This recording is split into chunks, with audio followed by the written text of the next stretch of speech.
perceive financial stability growing up affect consumption patterns.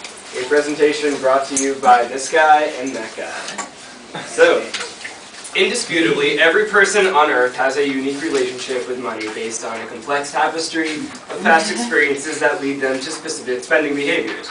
In our study, we wanted to put this concept under the microscope by asking, what about those past experiences causes people to form certain spending habits and not others? How can we group or characterize people in order to predict the way that they'll spend? What else do people who all shop at Target for the low prices, for example, have in common with each other?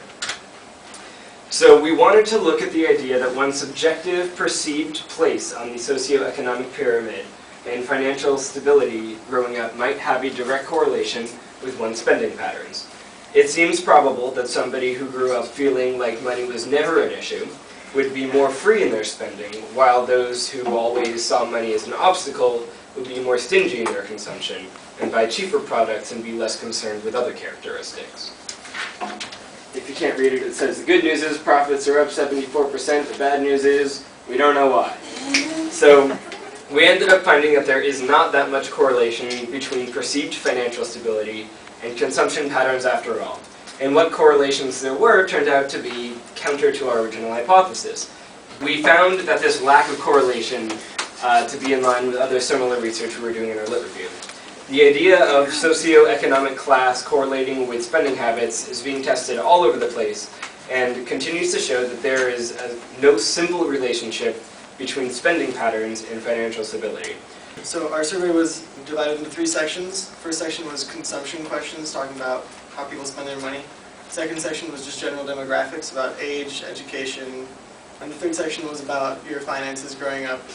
These questions were designed to cover a broad spectrum of consumer choices, from people's choices regarding how price and environment, consciousness, ethicality, branding, and style affected people's consumption choices. We really included lots of questions about their financial status, and I would go shopping for fun as a pastime, ended up having about 0 correlation with any of our other financial variables, and we weren't sure what that was going to be, so we ended up having to drop a lot. Our goal was to isolate the 2 main groups of people based on their independent variables, people who felt financially secure growing up, and people who were not.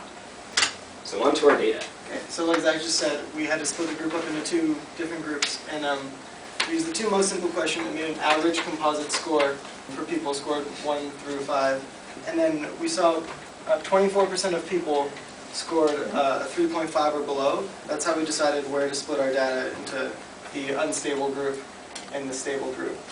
So this one, if you agreed, that means you don't like to shop at Walmart. And as you can see, the unstable group tended to agree with this more, and the stable group tended to disagree, which is actually the complete opposite of our hypothesis. We thought if you have more money, you won't shop at Walmart, but on average, the stable group was almost like a full grade below the other group. And we should clarify too, it's not just that they don't like to shop at Walmart, period. The question is worded specifically, I don't like to shop at Walmart because I'm aware of their unethical business practices. So it was really tapping into the decisions behind their choices.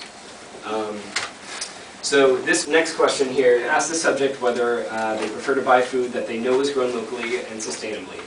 While it's kind of hard to tell from this graph, the stable group tended to answer 3, the big yellow middle chunk, while unstable group's highest was 4, meaning that they kind of agree. The averages shown below show that the unstable group does in fact agree with the statement more than the stable group. So people who are less likely to be feeling financially stable in their growing up are more likely to agree that they would buy locally made products. So this one similarly is the last of those significant questions. This is like if you care more about how your food looks or how your food is grown. And the stable group once again cared less about how their food is grown and care more about how it looks, while the unstable group, although this graph is less obvious, here are the averages, so you can see that stable was once again about 0.7 below the unstable group. Yeah. So, what lessons can you take away from our study? From our t-test analysis, as discussed earlier, we were able to basically extract essentially that people who say that they grew up feeling less financially secure are more likely to not shop at Walmart because of their unethical practices. They are more likely to buy local, and they are more likely to care more about how our food is grown than how it looks. It's kind of the opposite of what we expected to find in our hypothesis. There are two arguments or claims that we constructed based on this data. The first is that maybe people are compensating for feeling lower class and not having the ability to make conscious consumption choices by answering the opposite of what is actually true in our survey. Essentially to be swayed by ego bias and to say that they care about locally grown food and sustainable practices because in real life they just have to buy what's cheapest.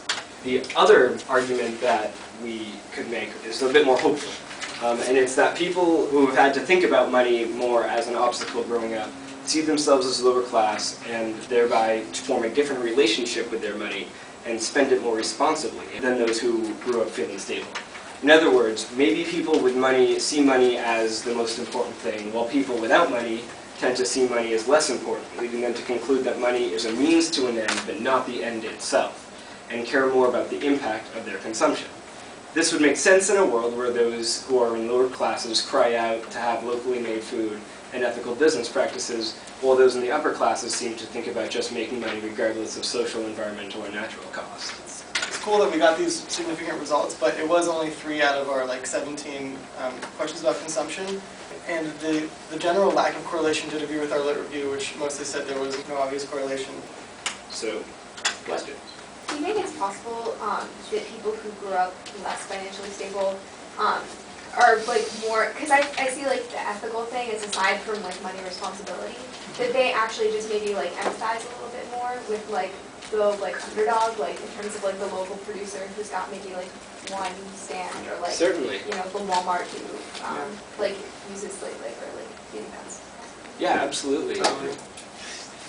I agree, yeah, 100%. Yeah. One thing we were thinking we do with this survey is bring it out to the Occupy camp, and then they got evicted the day after we got our survey approved. So we did not get to do that, but that would have been really interesting to have done, and we would have. So I had a question about one of your. There's 15 people. Did you have equal numbers of stable and unstable people? We had, I think it was when we made the split at 3.5.